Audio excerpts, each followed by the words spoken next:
Okay. So this is supposed to be automatic, so I'm going to be speaking in 3-second intervals. So Don died in 1994, and there were conversations before that that my sister and I had with him of what was going to happen afterwards. And I always assumed, oh, the lawyers take care of everything, right? But it turns out the lawyers don't know anything. So it came to basically myself and my sister to deal with everything that Don left behind.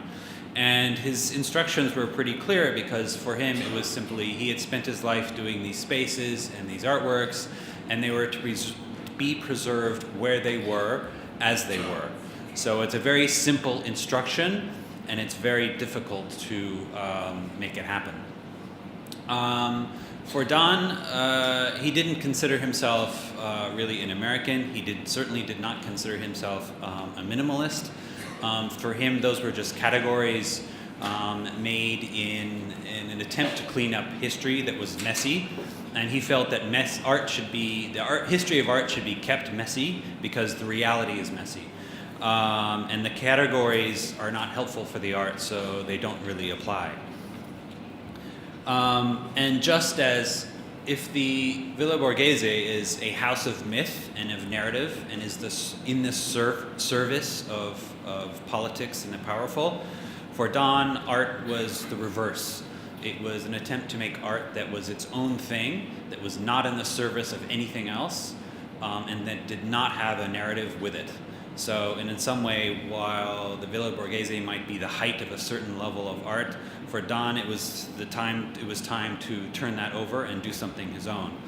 And for him, to do something his own also meant to do something new in art was the same as doing something that was his own. So he once said of Ad Reinhardt that he admired Ad Reinhardt, who had his own problems. And as a young artist, Don wanted his own problems, and he found them later, and that's what he spent his life doing. That's David Novros in Spring Street, by the way. So we are a museum by mistake. We are a house that has one part in New York and has 20 buildings in Texas. We have 3 ranch houses and the buildings in town. And when I say a house, because that's what it is.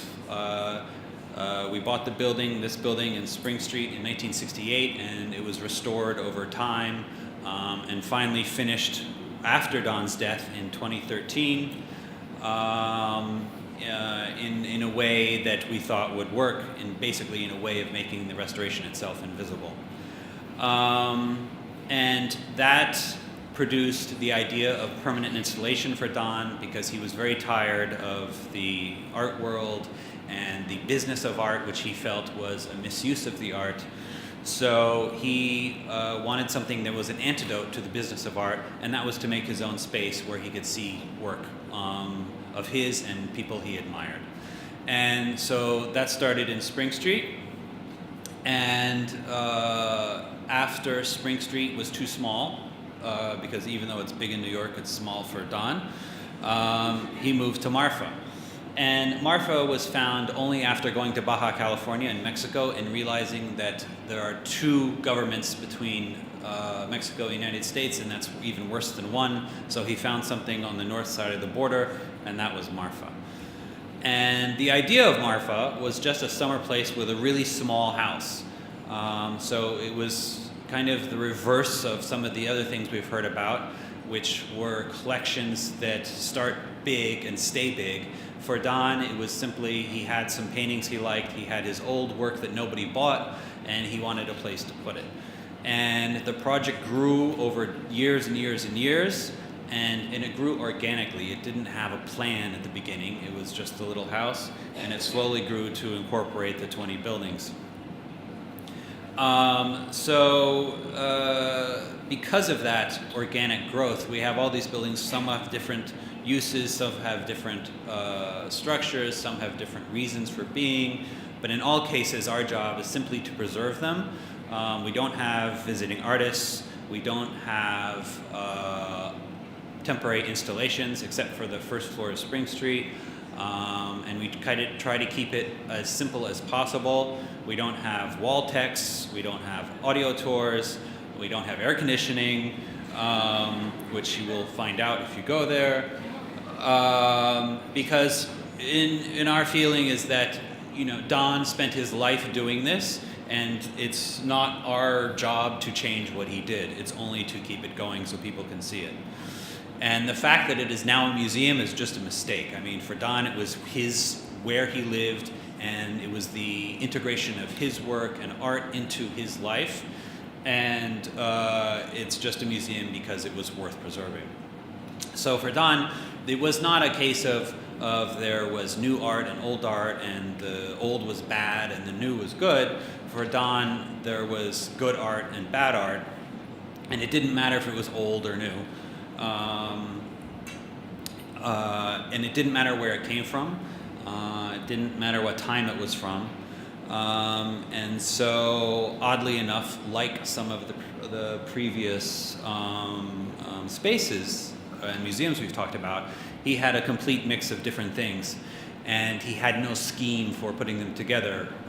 We have Matisse drawings with, Rembrandt and Rietveld chairs.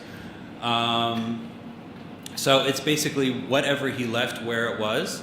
And of course, we work on other things. We work on shows. We have a show coming up in New York. We have small gallery shows. But our primary purpose is the preservation of spaces. Of course, Don, as an artist, has a particular view, and he was a collector just because he wanted things that he liked, and he had the opportunity. For him, art was not just a pastime. Art was not a hobby. For him, art was knowledge. And so that's why it was important for him to look at the work and to live with the work. And almost all of the spaces, there is an integration of living and working and objects, because to him the separation was silly. And he was not a big fan of museums, although he was a big fan of this building because it's fabulous. But the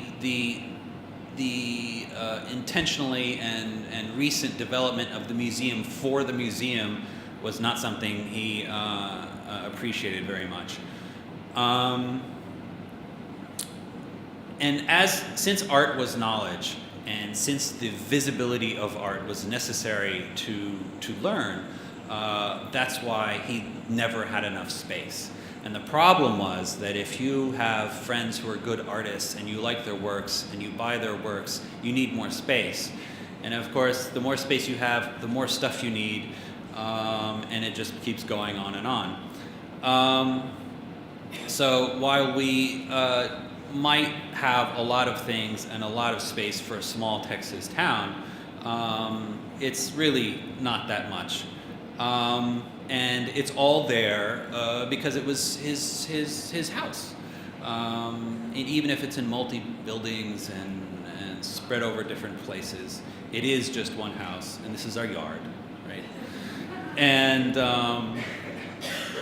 one of the reasons that Don went to Texas was because of the landscape, because the landscape down in that specific, very, very specific part of Texas is mountainous, and as he said, you didn't have the trees blocking the view all the time. So all of this, the art, the architecture, the appreciation of landscape, all comes from the same kind of sensibility, and that's the sensibility which is a weird mix of, say, empirical enlightenment of the 1700s in Europe and a farmer's sensibility of don't waste things and don't make what you don't use. And on top of that, he has a ravenous thirst for knowledge. We have 13,000 books in our library, and a very specific feeling for what is worth using, what is good, what is not good, what you should pay attention to, what you shouldn't pay attention to, and it's all very consistent.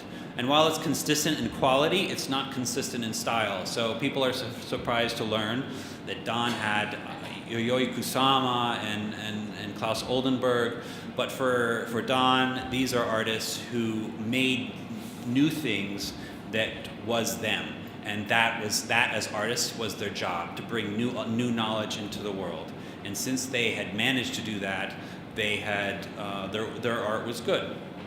And there are plenty of artists that he didn't like who he felt did not meet that criteria, and consequently they are not in our collection. It's been at the beginning of this, I thought, okay, I'll do this for 5 years and it'll be over with and it'll go on its own, but that hasn't happened yet. We just published the full writings by Don. It's one book. It took 2 years or 3 years, as an example. And so there is, even though it's one life, there's a lot of information, there's a lot of knowledge, there's a lot of space, and in the way we discovered the way to do it well is to limit what we do. We do few shows, we do few books, and we just try to make sure that everything we do is how he would have wanted it or how we like it. If we can't do that, and basically it's an issue of quality control. You can't control everything, but you control what you can control.